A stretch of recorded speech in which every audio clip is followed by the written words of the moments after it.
सांसद चंद्रशेखर आजाद मेरे साथ हैं। सर, मौलाना मदनी जी ने कहा कि मुसलमानों पे जुर्म हो रहा है और जिहाद होना चाहिए, जिहाद जरूरी है इसके लिए।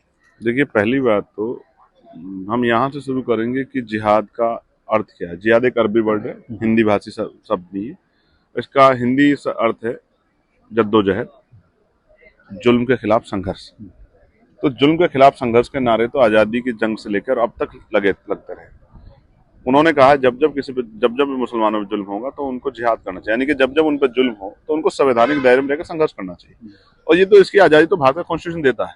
जिसको इस पर आपत्ति है, भारत के कॉन्स्टिट्यूशन पर आपत्ति कर रहा है, इसका मतलब तो भारत के कॉन्स्टिट्यूशन पे कोई आपत्ति करेगा, इसको तो हम लोग स्वीकार नहीं करेंगे। अब आती है बात मौलाना मदनी की।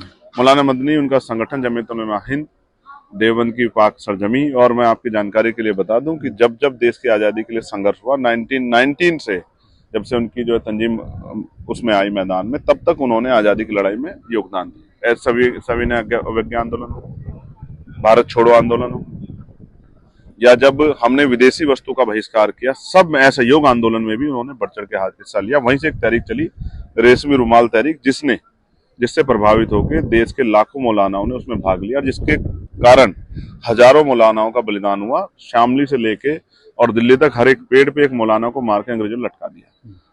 जिस परिवार ने खुद जेलें काटी हो, जिस परिवार ने कभी टेररिस्ट एक्टिविटी को जो समर्थन ना किया हो, टेररिस्टों के खिलाफ जमकर मुखालफत की। और मेरे याद है एक इंटरव्यू चल रहा था, यही मौलाना महमूद मदनी थे जिन्होंने पाकिस्तान के पूर्व प्राइम मिनिस्टर को जो है परवेज मुशर्रफ साहब को ये कहा था कि आप भारत के मुसलमानों की चिंता मत करो, भारत में मुसलमान ज्यादा सुरक्षित है, यहाँ पाकिस्तान से ज्यादा मुसलमान है और यहाँ के मुसलमानों को यहाँ के बराबर के हक मिलते हैं।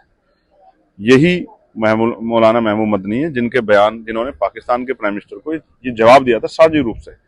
आज उनके बयान को सिर्फ राजनीतिक एजेंडे के जरिए हम इस तरह से कर रहे हैं। और हालात क्या उन्होंने बयान की स्थिति में दिया है, ज्ञान व्यापी पे, संभल की मस्जिद पे, दाढ़ी रखने पे, टोपी रखने पे, पशु के नाम पे, धर्म के नाम पे जिस तरह की हिंसा हो रही है, तो क्या भय नहीं पैदा होगा? जिस तरह के फैसले आ रहे हैं, क्या भय नहीं पैदा होगा? जिस तरह से हिंदू राष्ट्र बनाने के लिए तहरीकें चल रही हैं, आंदोलन चल रहे हैं, जिस तरह से धार्मिक राष्ट्र बनाने के लिए और मुसलमानों के खिलाफ जिस तरह का मूवमेंट बन रहा है, इसी पार्लियामेंट में किस तरह के शब्द कहे गए थे पूर्व एमपी को, ये मेरे याद है।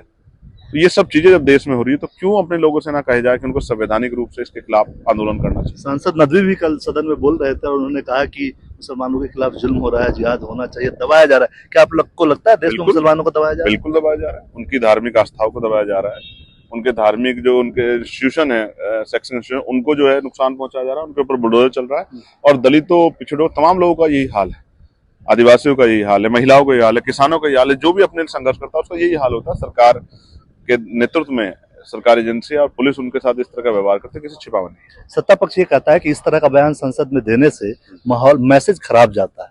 और संसद में खड़े होकर हिंदू राष्ट्र का बयान देने से और केंद्रीय मंत्रियों के हिंदू राष्ट्र की जो है यात्रा में शामिल होने से कैसा संदेश जाता है, उसका क्या जवाब है सरकार के पास? एक केंद्रीय मंत्री ने बयान दे दिया कि उनको इस्लामिक स्टेट भेज देना चाहिए।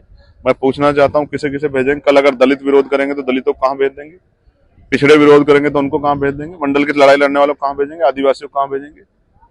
महिलाओं को कहाँ भेजेंगे? किसानों को कहाँ भेजेंगे? कहाँ भेज देंगे? इसका मतलब सरकार का बयान है। मैं पूछना चाहता हूँ, प्राइम मिनिस्टर इस बात को कर रहे हैं? प्राइम मिनिस्टर तो जो है ख्वाजा नवाब साहब के उस पर जो है दरगाह पर चादर चढ़ाते हैं। कहाँ भेजना चाहते हैं? क्यों भेजना चाहते हैं? ये देश का सिर्फ एक जाति का, एक धर्म का है? तो देश तो सबका है। देश की आजादी में जिनको बलिदान दिया, आज उनसे सवाल पूछे जाएंगे। हिंदू राष्ट्र की बात करना क्या मुसलमानों के साथ अन्याय है? मैं पूछता हूँ, एक सेकुलर राष्ट्र में एक उसको धार्मिक राष्ट्र बनाने की बात करना, संविधान के विरोध में बात करना, क्या ये गलत नहीं है? ये देशद्रोह नहीं है क्या? देशद्रोह करने वाले लोगों पर क्या कार्रवाई नहीं होनी चाहिए? या उनकी यात्रा का स्वागत मंत्रियों को जाकर करना चाहिए, विधायक करना चाहिए? क्या जवाब है इसका? मुख्यमंत्री शामिल हो रहे हैं। सरकार को, होम मिनिस्टर को, प्राइम मिनिस्टर को जवाब देना चाहिए। शुक्रिया। कुमार गौरव, न्यूज़ 24 दिल्ली।